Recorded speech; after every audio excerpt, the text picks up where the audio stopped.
오늘 말씀은 우리를 움직이게 하는 힘이라는 말씀으로 설교를 전하도록 하겠습니다.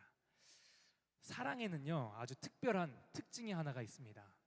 그것은 사랑은 사람을 움직이게 하는 강력한 힘이 있다는 건데요, 누가 시키지 않아도 사랑하는 사람을 위해 무언가를 해주고 싶고 또 수고를 아끼지 않게 됩니다. 사랑이야말로 우리를 적극적으로 또 능동적으로 행동하게 만듭니다. 제가 요즘 그 사실을 몸소 체험하고 있는데요, 요즘 저는 이름하여 육아라는 천재지변을 겪고 있습니다. 말 그대로 정말 천재지변인데요, 이건 뭐 시도 때도 없이 밤이건 새벽이건 상관없이 육아 전쟁이 시도 때도 없이 찾아옵니다. 사람을 아주 깊이 성화시키는 시간인 것 같습니다.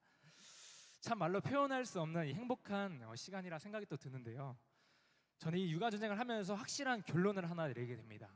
그것은 사람이 이 식욕과 수면력, 이게 충돌했을 때 이 식욕보다 수면력이 더 강하다는 사실입니다. 굶는 거는 참을 수 있어도 잠을 못 드는 것만큼 힘든 게 없더라고요. 때로 저랑 아내가 서로가 너무 힘들어서 오늘은 너가 좀 아이를 봐라, 아니다 오늘은 오빠가 볼 차례다, 오빠가 좀 봐야 한다, 너무 쉬었다, 그래서 아이를 두고 이렇게 서로 미룬 적은 있어도요, 그런 그 힘든 와중에 아무리 힘들어도 이 아이를 그냥 내팽겨 쳐버리거나 방치해두지는 않는다는 겁니다. 왜 그렇습니까? 너무나 당연한 소리처럼 들리시겠지만요, 그 아이를 사랑하니까요. 우리가 사랑하면 뭐든지 다 할 수 있습니다. 이건 누가 시켜서도 아니고 억지로도 아닙니다. 어떤 보상이 떨어지는 것도 없습니다. 그저 자녀를 사랑한다는 그 이유 하나만으로도 아무리 힘들어도 인내하게 되고 오래 참게 되고 더 부지런하게 움직이게 되는 것이죠. 몸이 천근만근이어도 이 잠을 못 채는 이 아이를 위해서라면 그게 어느 때든 일어나서 이 아이를 품속에 꼭 안아줍니다. 부모인 저와 아내는 이 식사를 대충 때우는 일이 있어도요, 사랑하는 자녀에게만큼은 좋은 식재료를 사서 이유식을 만들어 주려고 부단히 노력합니다. 이게 바로 부모의 마음인 것 같습니다. 내가 사랑하는 자녀와 배우자를 위해서면요, 내 시간을 쓰는 것, 내 돈을 쓰는 것, 에너지를 쓰는 것이 전혀 아깝지가 않습니다. 이처럼 우리의 진정한 사랑은요, 절대 가만히 멈춰있지 않고 반드시 행동으로 나타나기 마련입니다. 사랑하는 성도님들, 그렇다면 하나님을 향한 우리의 사랑은 지금 어떠하십니까? 과거가 아니라 예전에 뜨거웠던, 왕년에 뜨거웠던 내 모습이 아니라 지금 현재 우리의 모습은 어떠하십니까? 우리가 드리는 예배, 우리가 교회에서 감당하는 섬김과 봉사, 그리고 전도와 헌신 등 이런 것들을 할 때 지금 우리를 움직이는 그 마음의 동기는 무엇이냐는 겁니다. 교회에서 하라고 하니까, 예전부터 해왔던 거니까 우리가 의무감으로 할 수 있습니다. 나에게 주어진 직분, 직책이 있기에 책임감으로 그 일을 할 수도 있습니다. 그러나 이런 동기만을 가지고 우리가 하나님의 일을 하게 되면요, 언젠가는 반드시 지치게 되어 있다는 것입니다. 그래서 담임 목사님께서 이번 주 수요 예배 때 우리가 하나님께 은혜를 받아야만 한다라는 말씀을 하셨는데요, 신앙의 본질은 자신의 어떤 노력이나 의지가 아닌 하나님의 공급하심이 있음을 강조하셨습니다. 은혜 없이는 우리가 살아갈 수 없는 존재들입니다. 우리가 하나님께 은혜를 받게 되면요, 우리가 영적인 눈이 트여서 문제를 바라보는 시각이 달라지게 되고요, 시각이 바뀌게 되면 환경은 그대로지만 예수님을 바라봄으로써 그 문제를 헤쳐나갈 담대함을 주신다고 말씀하셨습니다. 그렇다면 그 은혜를 받는 것, 우리가 하나님께 은혜를 받는 것이 도대체 무엇이냐는 겁니다. 우리가 하나님께 은혜를 받는다는 것은요, 자격 없는 나를 끝까지 포기하지 않으시는 그 하나님의 사랑, 바로 그것을 경험하는 것입니다. 그리고 그 사랑 때문에 우리가 다시 일어서는 것이고 그 힘으로 우리가 살아가는 것입니다. 그 사랑 때문에 우리가 전도하는 것이고 그 사랑 때문에 우리가 헌신하고 봉사하는 것이며 그 사랑 때문에 우리가 이렇게 나와 기도하는 줄로 믿습니다.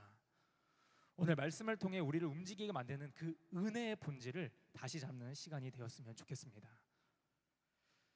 오늘 말씀에서 예수님은요, 사랑하는 제자인 베드로에게 찾아가셔서 신앙의 가장 본질적인 근본적인 질문을 던지십니다. 오늘 장면은 예수님의 부활 이후에 등장하는 이야기인데요, 예수님의 제자들이 다시 고기 잡기를 하고 있는데 그들 중에는 예수님의 수제자인 베드로도 함께 있었습니다. 여러분, 베드로는 어떤 사람이었나요? 성경에서 나오는 그의 성격을 우리가 지레 짐작해 보면요, 성격이 화끈하고 불같은 사람, 그리고 예수님을 뜨거운 열정을 가진 사람이었습니다. 그래서 예수님이 십자가에 달리기 전에 제자들을 이렇게 불러 모으시고 너희들이 나를 부인하게 될 것이다 이렇게 말씀하실 때요, 베드로는 확신에 찬 목소리로 이렇게 말합니다. 주님, 제가 주와 함께 죽을지언정 저는 주를 부인하지 않겠습니다. 다른 사람은 다 버려도 주님, 저만큼은 주님을 끝까지 따르겠습니다. 그렇게 호응장담했던 사람이 바로 베드로였습니다. 근데 베드로가요, 이때 그냥 립서비스로 거짓으로 말한 것이 아니라요, 진심으로 주님을 죽기까지 따르고자 하는 그의 결사각오의 의지가 여기에 담겨져 있습니다. 그런데요, 정작 위기의 상황이 찾아오고 자기 또한 생명의 위협을 느끼게 되자 이 베드로는요, 그 두려움으로 인해 그만 예수님을 3번 부인하고 맙니다. 심지어 저주까지 하면서 나는 그를 모른다고 말하기까지 하죠. 아마도 이 말이 그의 입에서 튀어나오는 순간 후회와 함께 베드로의 마음도 함께 무너져 내렸을 것입니다. 그 후에 베드로의 삶은 과연 어땠을까요? 아마도 예수님을 배신했다는 그 자책감과 이 실패감, 그의 마음을 괴롭혔을 겁니다. 그리고는 그는 다시 고기 잡던 옛날의 삶으로, 과거의 삶으로 돌아가게 됩니다. 그래, 내가 무슨 사람을 낚는 어부냐, 그냥 나는 물고기나 낚는 게 맞는 사람이다, 나는 베드로라고 불릴 만한 인물이 아니다, 이런 마음이 베드로에게 있지 않았겠습니까? 그런데 이런 낙심한 베드로를 향해 오늘 예수님께서는 다시 찾아가십니다. 그리고 식사 후에 베드로를 향해 이렇게 말씀하시죠. 본문 15절 말씀을 우리 함께 읽겠습니다. 시작. 그들이 조반 먹은 후에 예수께서 시몬 베드로에게 이르시되 요한의 아들 시몬아, 내가 이 사람들보다 나를 더 사랑하느냐 하시니 이르되 주님, 그러하나이다. 내가 주님을 사랑하는 줄 주님께서 아시나이다. 이르시되 내 어린 양을 먹이라 하시고. 아멘. 여기서 예수님은 요한의 아들 시몬아, 여기서 예수님은 베드로란 이름을 부르지 않으시고 요한의 아들 시몬이라는 이름을 부르십니다. 여기서 왜 베드로라 부르지 않고 요한의 아들 시몬이라고 부르셨을까요? 베드로의 이름의 뜻이 무엇인지 아십니까? 반석, 맞습니다. 반석이라는 뜻입니다. 아마 지금 베드로에게 그 이름은요, 자기에게 어울리지 않는 이름이라는 생각으로 가득 찼을 겁니다. 이미 예수님을 3번이나 배신한 그는요, 흔들리지 않는 반석이라는 그 이름의 베드로, 어쩌면 그에게는 자신에게 맞지 않는 부담스러운 이름처럼 느껴졌을 것입니다. 지금은 그런 베드로의 마음과 상처를 주님께서 잘 아셨기에 그를 베드로라 부르지 않고 요한의 아들 시몬이라고 부르십니다. 그리고는 그를 결코 책망하거나 정죄하지 않으세요. 너가 그때 왜 날 모른다고 부인했냐고, 어떻게 그럴 수 있냐고, 너가 왜 그렇게 믿음 없이 행동했냐고 주님은 따져 묻지 않으십니다. 그리고 사랑스러운 목소리로 오히려 그에게 이렇게 물으십니다. 너가 이 사람들보다 나를 더 사랑하느냐? 너가 나를 사랑하느냐? 너가 진정으로 나를 사랑하느냐? 베드로가 3번 부인한 자리에서 주님은 3번 사랑을 고백하게 하십니다. 그 실패한 자리에서 그 사랑을 다시 시작하게 하십니다. 예수님은 지금 베드로에게 묻는 것은요, 딱 한 가지입니다. 너가 나를 사랑하느냐? 여러분, 주님은요, 우리에게 어떤 의무나 의지나 의무감, 책임감을 물으시기보다는요, 하나님을 순수하게 사랑하는 그 마음을 먼저 원하십니다. 여기에 나오신 대부분의 성도님들은 교회를 위해서, 가정을 위해, 또 영혼 구원을 위해서 이미 많이 섬기셨거나 아니면 현재도 계속 섬기고 계신 분들이 있는 줄 알고 있습니다. 그러나 어느 순간부터 그 섬김이요, 때론 우리가 의무처럼 느껴지기도 하고 또 부담스러운 책임감으로 느껴질 때도 있지 않으십니까? 우리가 매번 하던 거랑 그 어떤 습관에 따라 몸은 움직이지만 정작 우리의 마음은 식어져 버릴 때가 있습니다. 그때 주님은 오늘 베드로에게 물으신 것처럼 우리에게도 동일하게 물으시는 겁니다. 너가 나를 다른 사람들보다, 다른 무엇보다 나를 더 사랑하느냐? 너가 나를 진정으로 나를 사랑하느냐? 정말 사랑하느냐? 우리가 주님께 은혜를 받는다는 것은요, 잊고 있던 하나님의 사랑을 다시 경험하는 것입니다. 그리고 그 사랑이 우리 안에 다시 불붙는 것입니다. 주님은 결코 실패하고 넘어진 자, 낙심한 자를 버리거나 외면하지 않으십니다. 다시 주님의 은혜로 일으켜 세우시고 사랑으로 다시 회복시키는 좋으신 분이십니다. 예수님의 질문에 오늘 베드로의 대답을 한번 보십시오. 예전에 베드로 같았으면 아마 이렇게 대답했을 것입니다. 네 주님, 저는 주님을 위해서라면 무엇이든 할 수 있습니다. 자신감에 찬 말이나 또 호응장담하는 말을 했을 것입니다. 그러나 이제 그의 대답은 다릅니다. 주님, 내가 주님을 사랑하는 줄 주님께서 아십니다. 주님, 모든 것을 아시오매 내가 주님을 사랑하는 줄 주님께서 아시나이다. 이제는 자신의 한계를 인정하고 겸손하게 대답하는 이 베드로의 모습을 우리가 보게 됩니다. 그렇게 대답하는 베드로에게 주님은 내 어린 양을 먹이라, 내 양을 치라, 내 양을 먹이라 말씀하십니다. 여기서 우리는 중요한 사실 하나 발견하게 되는데요. 우리가 하나님의 일을 하는 것, 또 교회를 섬기는 것, 또 영혼을 품는 것은요, 결국 우리의 의지나 우리의 실력이나 우리의 경험으로 하는 것이 아니라는 것입니다. 거기에는 반드시 한계가 있습니다. 그런데 우리가 그 한계를 뛰어넘을 수 있는 방법이 있는데, 그것이 오직 주님을 사랑하는 동기로 그것을 감당했을 때 모든 것을 가능케 하실 줄 믿습니다. 정말 주님을 사랑한다면 그 사랑으로 우리에게 맡겨진 영혼을 살리는 일에 동참하게 될 것입니다. 그 사랑의 동기로 우리에게 부탁하신 영혼을 양육하고 주님께로 인도하는 것입니다. 우리가 아무리 많은 일을 해도요, 사랑이 없으면 그것은 그저 노동이 되고 하나의 프로그램에 불과하게 됩니다. 사랑이 없이 전도를 하게 되면 어느 순간 그 전도는 의무와 부담감으로 다가오게 될 것이고요, 헌신과 희생을 하는 것도 자발적으로 하는 것이 아닌 억지로 하는 것이 되버릴 것입니다. 그래서 사랑장이라 불리우는 고린도전서 13장에서는 우리에게 이렇게 말해주고 있습니다. 우리 13장 1절에서 3절까지의 말씀 함께 읽겠습니다.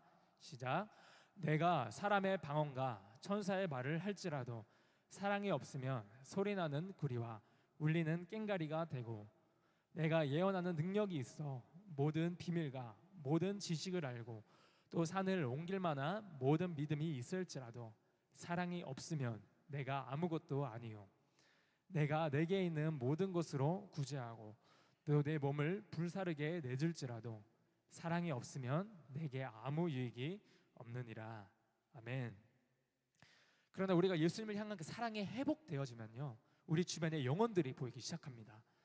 성경에서 가장 중요하게 말하고 있는 두 가지, 바로 하나님 사랑, 이웃 사랑인데요, 하나님의 사랑이 회복되어지면 그 사랑은 자연스럽게 이웃 사랑으로 이루어지기 마련입니다. 그래서 주님은 베드로에게 나를 사랑하냐고 물어보신 다음에 계속해서 내 양을 먹이라, 내 양을 치라, 내 양을 먹이라 반복하여 말씀하십니다. 우리가 먼저 주님을 사랑하게 되면 우리가 그 주님의 마음을 우리가 동일하게 품게 하실 것입니다. 그 주님의 마음이 어디에 있습니까? 바로 방황하는 영혼들에게, 양들에게 있습니다. 하나님의 시선은 지금도 하나님을 알지 못하여 죽어가는 그 영혼들에게 있습니다. 우리가 그 하나님의 사랑이 우리 안에 살아나면요, 하나님의 마음으로 그 영혼들을 동일하게 바라보게 될 것입니다. 그래서 예수님의 사랑으로 회복된 베드로는요, 그 이후의 삶을 보면 숨어 지내지 않습니다. 초대교회 역사를 보면 사람들 앞에 당당히 서서 복음을 전하여 3,000명이 그 자리에서 회개하고 또 든든하게 교회를 세워가는 그 사명을 베드로가 감당하게 됩니다. 어떻게 하면 예수님을 부인하여 낙심한 이 베드로의 인생이 이렇게 변화될 수 있었을까요? 바로 예수님의 사랑이 그를 회복하였기 때문입니다. 제가 서두에서 말씀드렸던 것처럼 우리에게 있는 진정한 사랑은요, 우리를 멈춰 있게 하지 않습니다. 우리를 머물러 두게 하지 않고 가만히 내버려 두지 않습니다. 사랑은 반드시 우리를 역동적으로 움직이게 하는 힘이 있습니다. 그리고 예수님이 계속해서 베드로에게 이렇게 말씀하십니다. 본문 18절 말씀 함께 읽겠습니다. 내가 진실로 진실로 내게 이르노니 내가 젊어서는 스스로 띠띠이고 원하는 곳으로 다녔거니와 늙어서는 내 팔을 벌리리니 남이 내게 띠띠우고 원하지 아니한 곳으로 데려가리라. 아멘. 이 말씀은요, 베드로의 순교를 암시합니다. 우리가 양을 치는 삶이요, 결코 내가 원하는 길이 아닙니다. 하나님이 우리에게 주신 그 사랑은요, 결국 내 뜻이 아니라 주님의 뜻을 따르는 길인데요, 여기서 말하는 두 팔을 벌리는 자리는 그 십자가의 자리를 의미합니다. 그 길은 우리가 의지로나 억지로 갈 수 없는 자리입니다. 우리가 반드시 은혜를 공급받아야만 감당할 수 있는 자리고요. 주님의 사랑이 아니면 아니고서야 우리가 절대 갈 수 없는 자리입니다. 그러면 하나님에 대한 우리의 사랑이 깊어질수록 우리가 예수님을 따르는 것도 온전해지는 것입니다. 그래서 예수님께서 베드로에게 이렇게 계속해서 말씀하십니다. 본문 19절 말씀입니다. 이 말씀을 하심은 베드로가 어떠한 죽음으로 하나님께 영광을 돌릴 것을 가르치심이로라. 이 말씀을 하시고 베드로에게 이르시되 나를 따르라 하시니. 아멘. 나를 따르라. 이제는 너의 과거의 아픔과 상처에 묶이지 말고 이제 다시 나를 뒤따르라는 것입니다. 과거의 실패에 나를 제한하거나 갇히지 말고 그 사랑으로 다시 시작하라 말씀하십니다. 사랑하는 성도 여러분, 이 자리에 계신 분들 중에 그동안 교회를 위해서 또 영혼 구원을 위해서 하나님 나라 확장을 위해서 많이 섬기고 헌신하는 분들도 많이 계실 겁니다. 그런데 그게 과거의 삶이 아니라 왕년에 내가 뭔가 했던 삶이 중요한 것이 아니라 지금도 내가 나를 사랑하느냐 주님께서 물어보실 때 우리의 대답은 무엇이냐는 것입니다. 여전히 우리의 몸은 습관을 따라 교회에 나오긴 하지만 혹시 우리의 마음은 식어있진 않으십니까? 아직도 전도가 부담으로 느껴지고 또 우리의 섬김과 봉사는 의무처럼 느껴지는 분이 계십니까? 우리가 전도하지 못하는 이유, 교회에서 헌신하고 섬기지 못하는 이유도요, 우리가 돈이 없고 시간이 없고 삶의 여유가 없어서가 아닙니다. 어쩌면 우리의 마음이, 우리의 사랑이 식었기 때문일지도 모르겠습니다. 우리의 사랑이 회복되면 전도는 다시 시작될 것입니다. 사랑이 회복되어지면 우리의 헌신은 기쁨이 될 것이고, 사랑이 회복되어지면 아무리 힘들고 어려운 고통의 길일지라도 반드시 소망을 이루게 될 줄 믿습니다. 그래서 로마서 5장 3절에서 5절은 우리에게 이렇게 말씀하십니다. 우리 함께 읽겠습니다. 다만 이뿐 아니라 우리가 환난 중에도 즐거워하나니 이는 환난은 인내를, 인내는 연단을, 연단은 소망을 이루는 줄 알미로다. 소망이 우리를 부끄럽게 하지 아니함은 우리에게 주신 성령으로 말미암아 하나님의 사랑이 우리의 마음에 부은 바 됨이니. 아멘. 바로 우리 그리스도인들은요, 하나님의 사랑이 우리 마음에 부은 바 된 자들인 줄 믿습니다. 그 사랑이요 오늘도 우리를 이끌어 가십니다. 그 사랑이 오늘도 우리를 강권하십니다. 그 사랑이 우리를 회복시키십니다. 계속해서 고린도후서 5장 14절 말씀 함께 읽겠습니다. 그리스도의 사랑이 우리를 강권하시는도다. 우리가 생각하건대 한 사람이 모든 사람을 대신하여 죽었은즉 모든 사람이 죽은 것이라. 아멘. 그 강권적인 사랑이 오늘 뜨겁게 기도하는 우리에게 임하기를 소망합니다. 여러분, 사랑하는 여러분, 사랑이 회복되면 우리는 다시 움직일 수 있습니다. 사랑이 회복되면 우리 교회는 다시 살아날 것입니다. 사랑이 회복되면 우리는 어떠한 십자가도 감당하게 될 줄 믿습니다. 헌신은요 결국 사랑의 결과입니다. 전도는 사랑의 열매입니다. 사랑이 살아있으면 우리는 다시 움직이게 됩니다. 오늘 이 시간 기도하실 때 주님을 다시 사랑하는 은혜를 공급하여 주시옵소서. 그 사랑으로 주님을 힘써 따르게 하시고 교회와 영혼을 섬길 수 있는 마음을 다시 회복하여 달라고 함께 기도하시기를 바랍니다. 우리가 사랑하면 움직이게 되어 있습니다. 사랑하면 반드시 주님을 따르게 되어 있습니다. 사랑하면 우리는 절대 멈추지 않을 것입니다. 오늘 기도할 때 그 사랑의 회복이 일어나길 소망합니다. 오늘 우리 안에 그 사랑이 다시 타오르기를 소망합니다. 우리가 주님께 받은 은혜와 사랑으로 인해 기쁨으로 전도하고 섬기며 육동하는 그런 교회가 되기를 주님의 이름으로 축복합니다.